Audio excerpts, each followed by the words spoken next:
You know, when I started reading this article and heard about this in the first instance, you know what I thought? I thought she was being a dirty little perv like the rest of them. Because right about now, right about these times, women are falling off big time. There's so many cases of women being teachers, working in prisons, and doing all kind of madness. It's not like the old days. But anyway, going straight in, yeah? Going straight in, yeah? Obviously, you know, Kadodi O'Loughlin Campbell, yeah? Her name, yeah?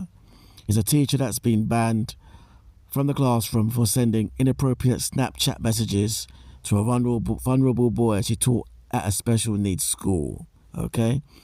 Basically, she's obviously, you know, the girl you see in the pictures. The girl you see in the pictures. We get onto that. Female teacher banned from the classroom for sending inappropriate messages to vulnerable to a vulnerable pupil, at a special needs school where she worked, okay? Cody O'Loughlin Campbell met the pupil at Elmswood School in Walsall, West Midlands. If you don't know, you know now. West Midland girl is off key, especially this demographic.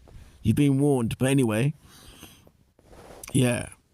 So the school, which is a special secondary school for children with social, emotional, and mental health needs. She was working there between September 2021 to May 2022. But before she left this school for a new job at a primary school, they continued communicating, and this went on till about January 2023. And they obviously became friends on Snapchat, and they communicating before the pupil told the teachers at the old school that they were talking, and this led to an investigation into the teacher's conduct, as it were. So in one message, McLaughlin, the name is a mouthful, yeah. McLaughlin Campbell sent a message to the teacher saying this, yeah. I ain't trying to move to you like that. I ain't no PDF, but I just think you're a lovely person and want the best for you. And in another message, she says to the pupil, make sure you delete all messages from here, okay? One message instructs the pupil, whose name and gender has not been revealed, to delete these messages, while another states, add me back on Snap. Okay. Now, the Teaching Regulation Authority conducted a panel, and the communication between the two came to light, as it were. McLaughlin Campbell apparently lied to investigators that she did not send any messages to the pupil, where she did. Okay. And she, obviously, is when they showed her the evidence, that's when she admitted it. Okay. So they met up. Obviously. Sorry, the panel met to decide her fate, and with that, she had to sign an agreed statement of facts, where she admitted unacceptable professional conduct and any conduct that may bring the profession into disrepute, resulting in her being banned from teaching. Rah. Damn. Whew. It says here, to summarise, she breached professional boundaries that potentially presented a risk of harm. True. The panel accepted she had acted without malicious intent and had recognised that there was no direct evidence or direct harm to pupil A as a result. Okay, so in one breath she presents a risk of harm, but there was no evidence of any direct harm. Okay. But it has been maintained she abused her position and knew what she was doing was wrong. Okay.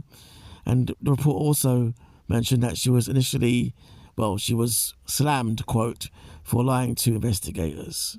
Okay. That basically summarises it all. Okay. So she's been banned here, yeah. And this is what I don't understand, yeah. She's banned from the classroom, by the way. I assume indefinitely, but hey, this is what I understand, yeah. A few things need to be asked there, yeah. Again, Like many of these women there that we're seeing coming up now in this day and age. She's not an ugly girl, is she? She's not a Butlins, is she? She's not Butters, as you'd say. She's not an ugly girl, right? So why are you entertaining it? You know? What she should have done was locked. If she had no real follow up interest, she should have locked it off. But what she did do, which makes it looks a bit bait, it's a bit bait as they say, tell the boy, the vulnerable boy, it says here, to delete the messages. It's assumed he deletes them. Then she asks him to chat. Then she asks to add him back on Snapchat. Make it make sense. A lot of red flags here. A lot of red flags. Okay. But what interests me most of all, yeah, is the comments, yeah, and this is from a Daily Mail article. Okay. So, you know, like here's one. Yeah, the messages were not, let's say, seashells. Let's say saxials in sax music. You know what I mean? So why a harsh punishment? See, a lot of people, you know, a lot of people are supporting her. I think this is rather harsh. It would have been better if she had been completely truthful from the start, but she clearly isn't a pred. Okay.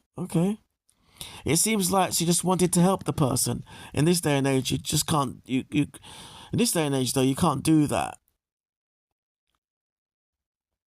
You know what?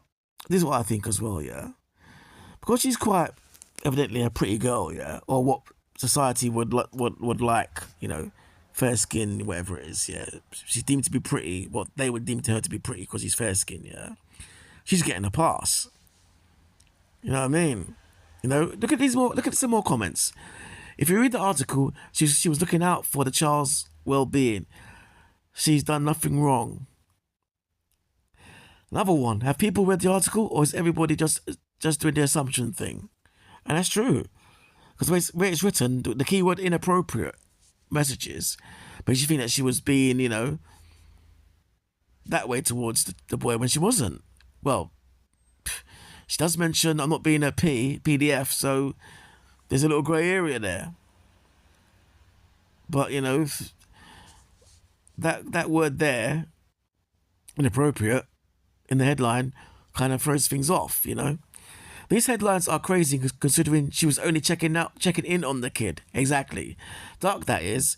Literally just cared and was concerned for the kid. Exactly. You know.